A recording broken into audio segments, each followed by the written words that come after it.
I literally was in love with him, and that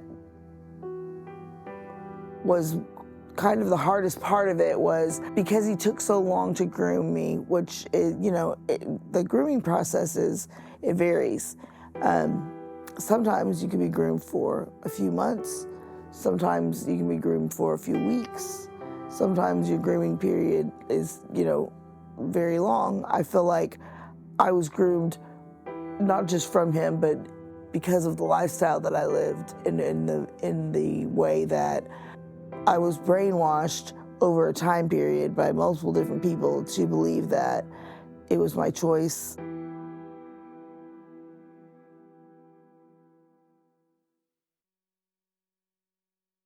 So I work for a organization called Hands of Justice, and I am the founder's personal assistant. All of the employees are survivors of human trafficking, and so we identify as overcomers and survivors of commercial sex trafficking. So the difference being that a survivor, so a victim of human trafficking is someone who is currently out there being victimized. In the life is our terminology. And a survivor is someone who has been rescued and is maybe in the process, early process, mentally or just literally timeline of receiving services to get help. Overcomer is a term that we coined as, survivors to make the differentiary between not only did I survive this, but I am overcoming this. And it's empowering, and also it helps us define where we are in our recovery, which is a lifetime process. I'm also in long-term recovery, so I identify as a person in long-term recovery because just like you said, there's a mentality in the AA/NA world of I am a, addict, I am a this, and it's kind of negative over time when you're trying to have a positive mindset and live a whole different lifestyle. So after some years, you start thinking it's sort of redundant to keep yourself in a mind trap of this is all I am, this is what I am as an identity. And so you start looking, at least if you're really, in my opinion, once I started healing a lot and having lots and lots of healing, I didn't want to identify as an addict. I wanted to identify as a person in long-term recovery because I am recovering in so many ways, and I've been recovering for a while. So, and it has to do with your mindset, right? Nothing negative to be said about someone in the early stages, but the more that you change your thinking and change your actions, the more you change the way that you look at things, your perspective, your ability to self-identify and also see yourself from different perspectives and give yourself the old you grace or give others grace, not forgetting where you came from, but knowing that you're farther along. A very huge part of my journey has been forgiving myself for things that happened that made me vulnerable. And so, when people look at victims, or people look at addicts, or people look at really people, there's a stigma attached to human trafficking. There's a stigma attached to that lifestyle. And so giving yourself grace is do it for yourself and you want to do it for others.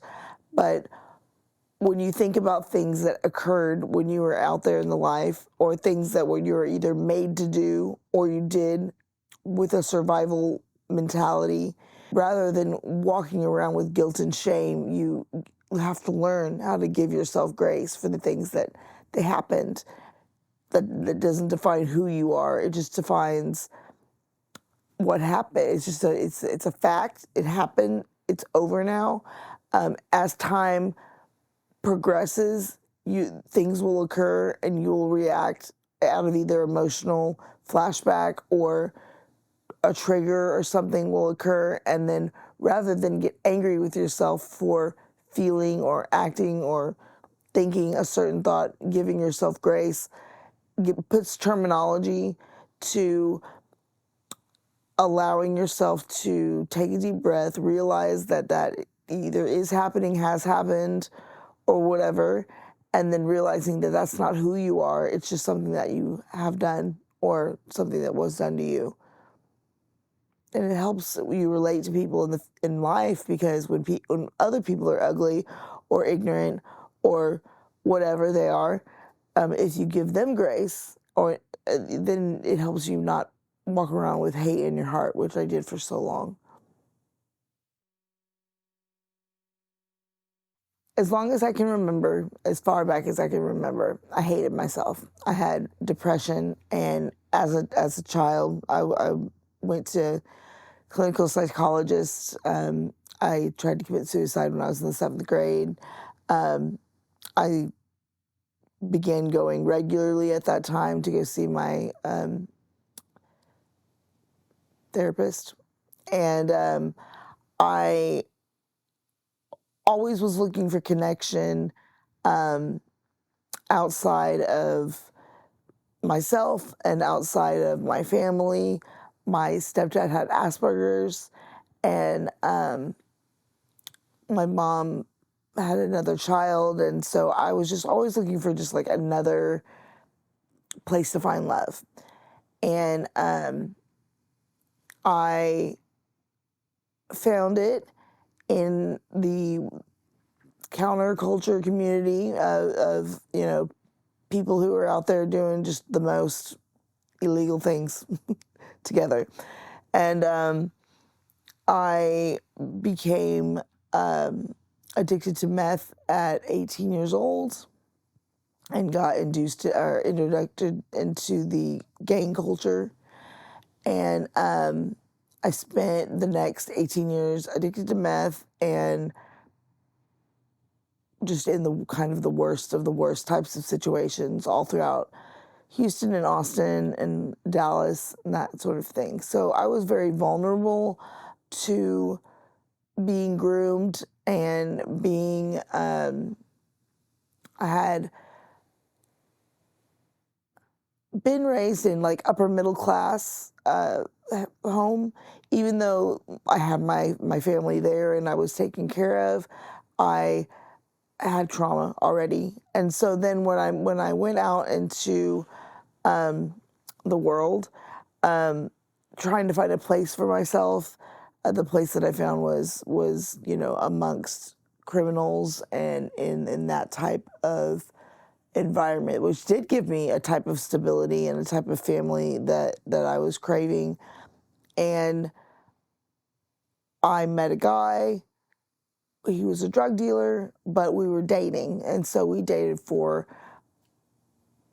almost 2 years, and he groomed me during that time period.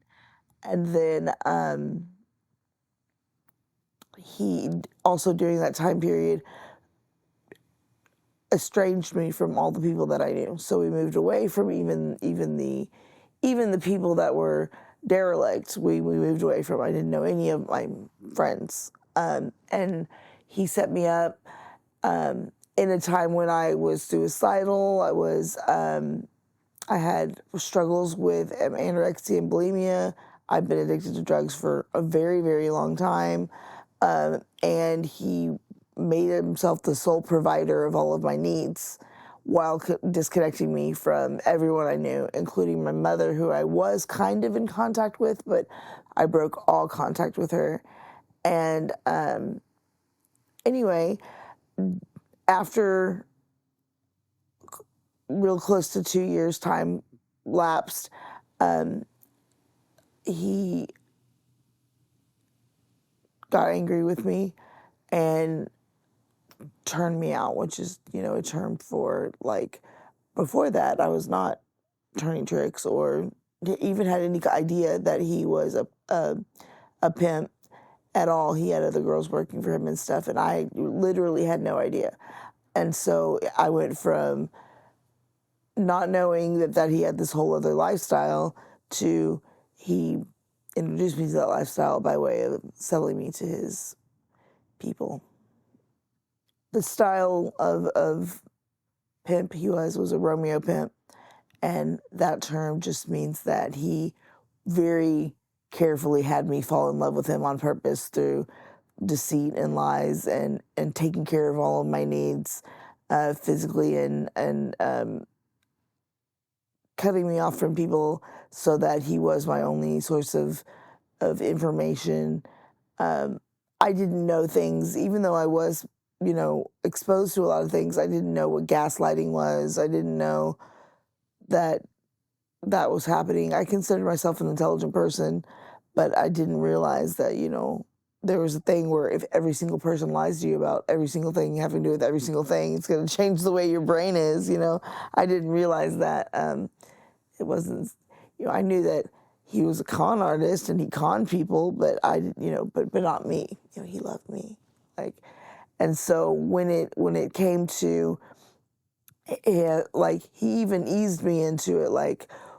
At first it was, we are going to go over here with these people and we are going to do this for money and stuff and I need you to do this for me, type situations. And then it was a while longer before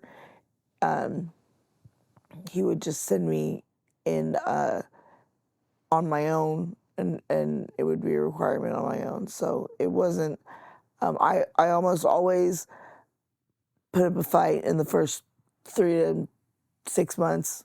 It was never just okay, sounds fun. I was always giving him a hard time and stuff. So that's when it got more, he became more like a guerrilla pimp, which is where they beat you into submission and they, keep you from having food and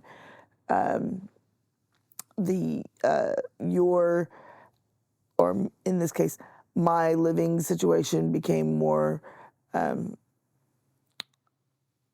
uncomfortable and so that's when it became more of a life or death situation for me. And that's when he got more of a hold on me, because before I had an idea that I could leave if I wanted to, and then less and less over time to a point where he could go away from me and I would find him, and because I felt addicted to him.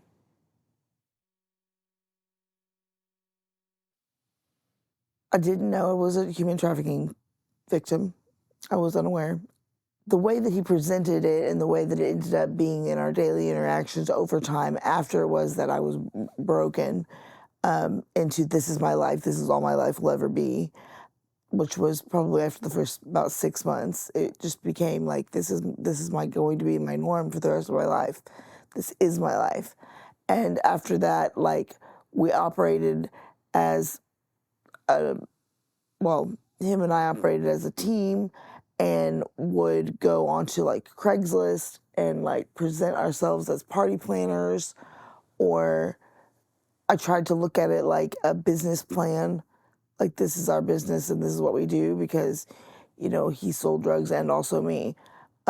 He was into gambling really bad, and oftentimes he used me to settle his debts with other gang members and people in general, but that wasn't predominant. That wasn't all my clientele consisted of. There was all people from all walks of life. There's men and there's women. And maybe it'd be shocking to hear that at 7, 8, 9 o'clock in the morning is more busy than 7, 8, 9 o'clock at night.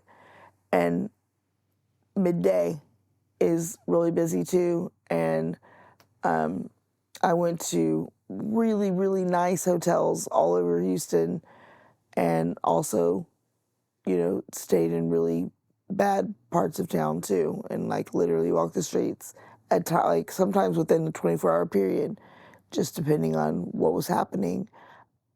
there isn't an MO of a client. Some clients are young and good-looking guys. Some clients are young and good-looking women. Some clients are older men. Sometimes some clients are middle-aged men.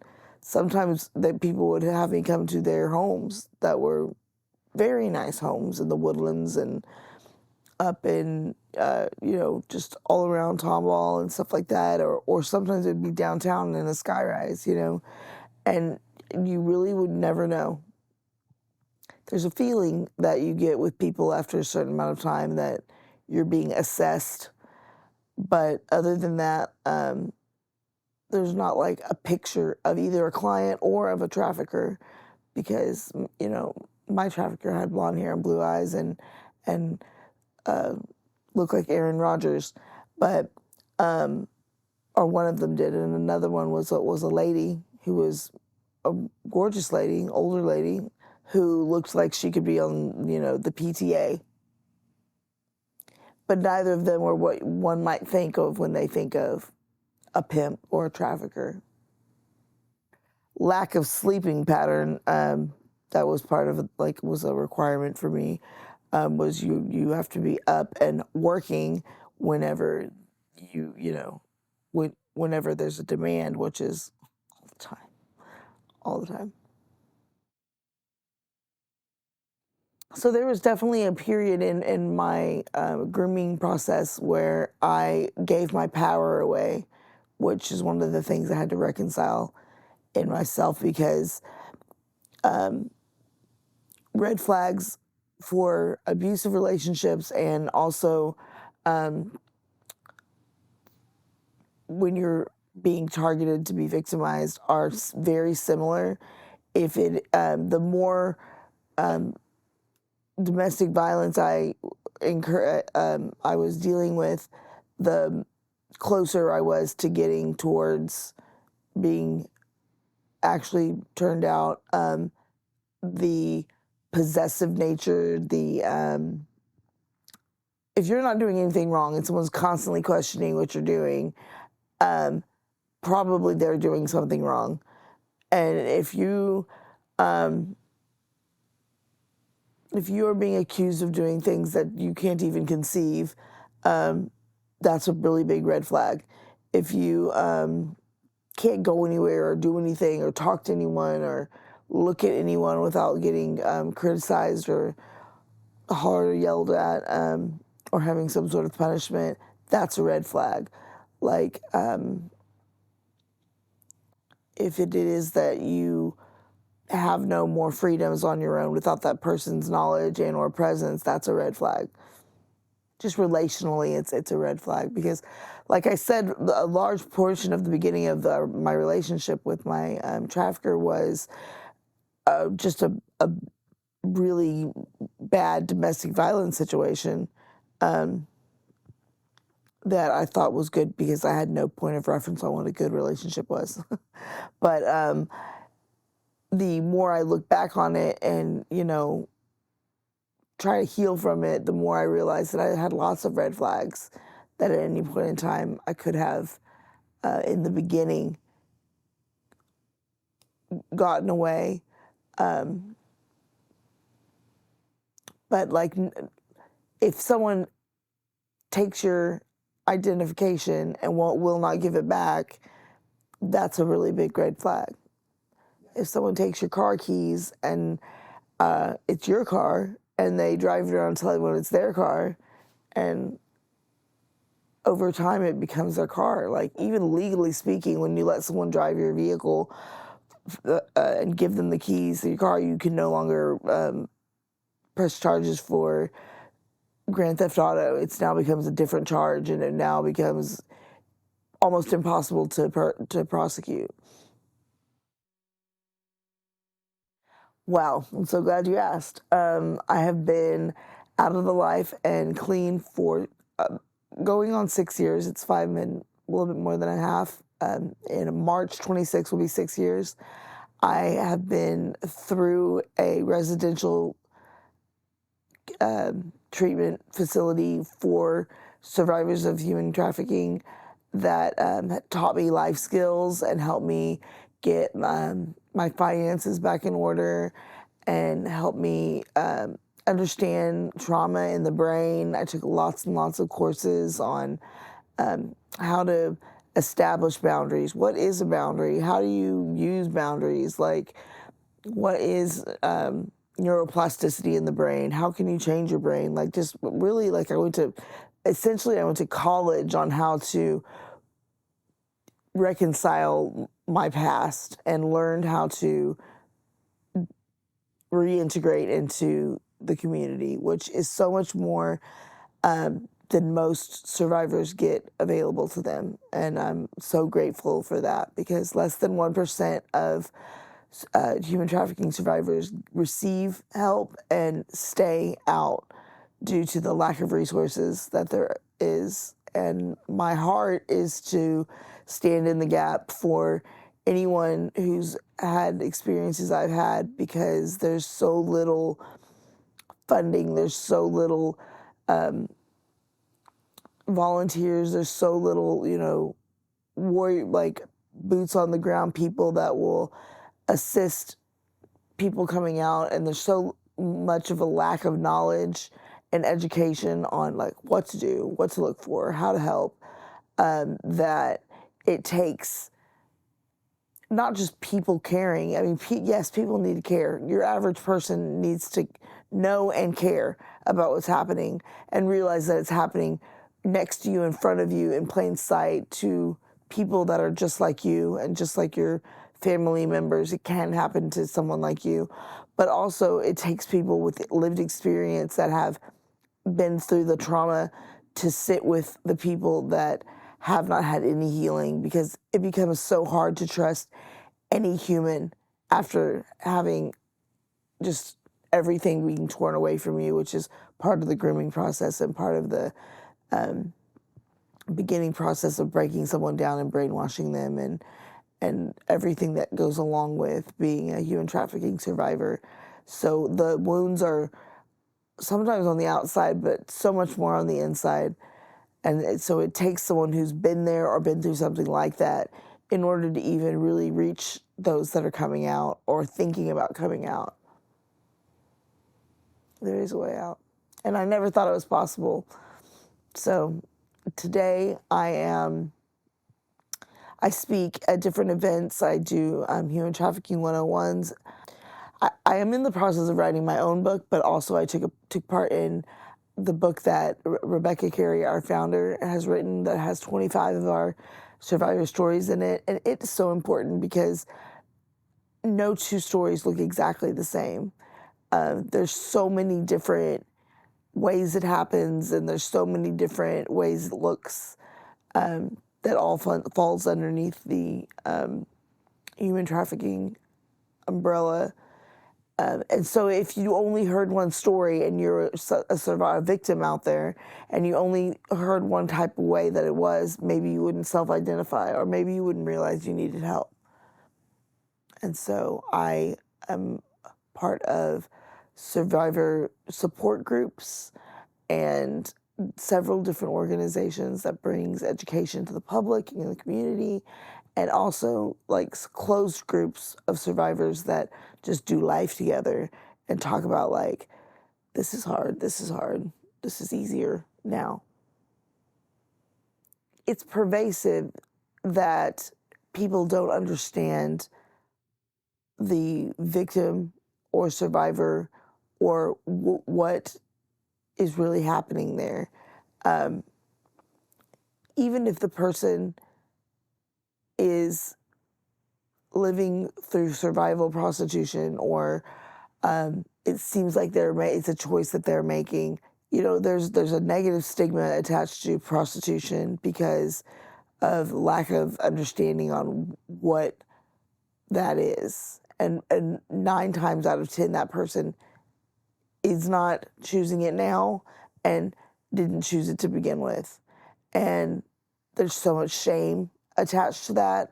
Even when I'm 6 years out of the life, if I don't present a certain way, people are very hateful and ignorant about the way that they perceive other people who have worked in or do work in the sex industry. not understanding that it is mostly never the first choice of the person. You would think that women would be more understanding, but they're not. Mostly because a lot of times people will be like, oh, I would never do that. Well, the reality is you don't know what you would do. You don't know what you would do until you're put in a situation where your life depends on doing something that you don't want to do with every fiber of your being. So it's a lack of education at all levels. At first, I think that is like one of the main problems. Like if you don't know and you're just assuming, most likely you're going to go with what mainstream media or news or whatever is presenting to you. And if more people don't stand up and talk about what it really looks like and what it really feels like and what to look for, then, you know, they're just going to only go with what has been glamorized and what has been the stories that have been told to you, most of them which are parts of truth, but lots of fabrication. And people tend to look at things, I mean, it makes the most sense that you look at something from your perspective and you think about things from your, like where you are right now. So if the average person is not in any way exposed to facts, first of all, and they're not in any way exposed to different perspectives, then they're going to base everything off of what they think they know and how they feel about what they think they know. And almost more than 9 times out of 10, everything they've got there is incorrect information.